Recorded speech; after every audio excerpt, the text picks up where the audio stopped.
Assalamualaikum warahmatullahi wabarakatuh. Sahabat-sahabat Tole dimanapun berada, yang jauh di mata namun selalu dekat di hati. Saat ini sahabat Tole berada di ruang lingkup Pelabuhan Penyeberangan SDP Merak, Banten.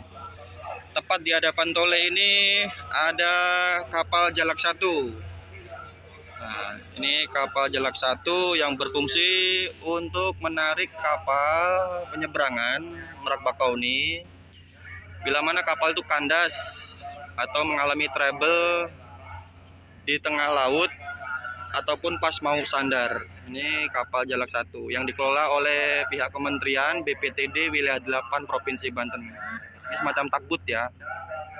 Tenaganya sangat-sangat lumayan. Jalak 1.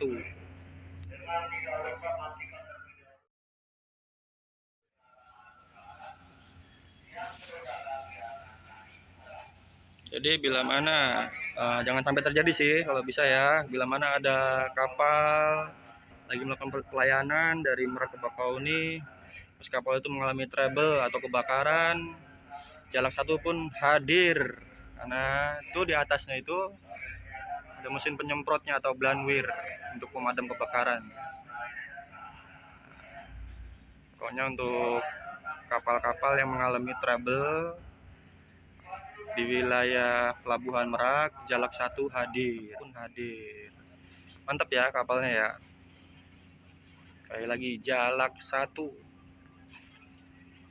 Baik, sekian video singkat sore hari ini sahabat-sahabat Tole bersama Jalak 1 di Pelabuhan Reguler Dermaga 1. Pelabuhan Penyeberangan Merak, Banten ya. Buat sahabat-sahabat Tole dimanapun berada tetap semangat, lancar barokah, lancar rezekinya, karena kita mau review selanjutnya untuk KMP Kathleen yang mau sandar di dermaga 1 ya, sebentar lagi. Terima kasih telah menyaksikan video singkat sore hari ini. Tetap semangat, lancar barokah, lancar rezekinya. Terima kasih. Assalamualaikum warahmatullahi wabarakatuh.